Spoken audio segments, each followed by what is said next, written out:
First responders are saving the lives of the same drug users over and over again, sometimes more than once in one day. Firefighters say they are drained. I-Team Chief Investigative Reporter Craig Cheatham says the opioid crisis is prompting a deeper debate now about how to help people who need it the most. You know where you are? A woman collapsed on a busy street.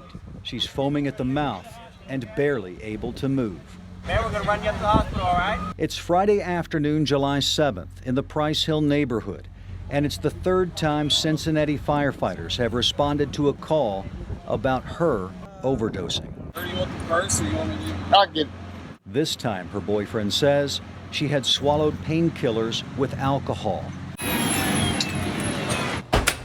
Down Harrison, take a left.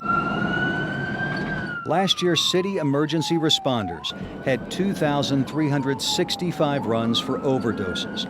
They're on pace to exceed that this year. Wasn't sure which side you were coming from, Flannery. One firefighter told the I-Team he made 3 emergency runs in one day to help save the life of the same heroin user.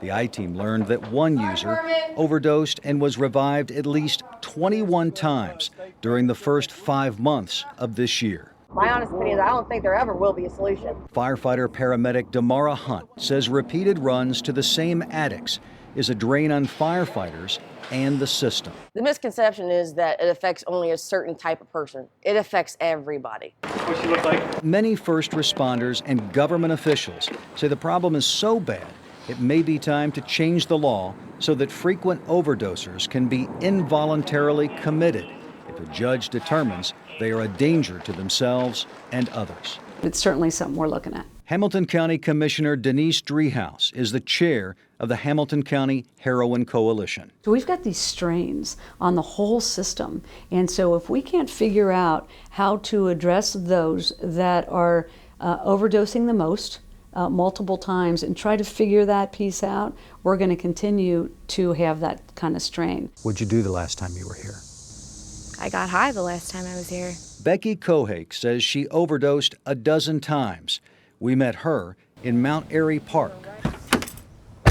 I might just lean my chair back a little bit and get in my purse, get my things. Where she often shot heroin in her car, then would drive home.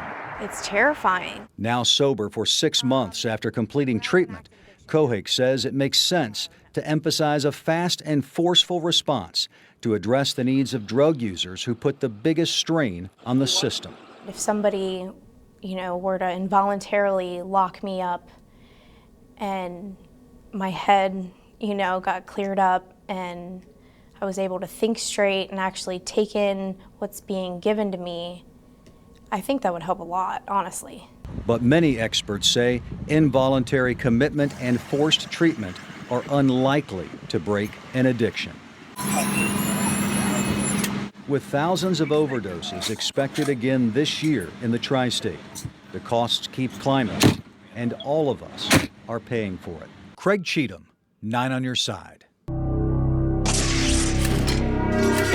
As a reminder, you can find all of the I-Team's reports in one place, the I-Team page on WCPO.com.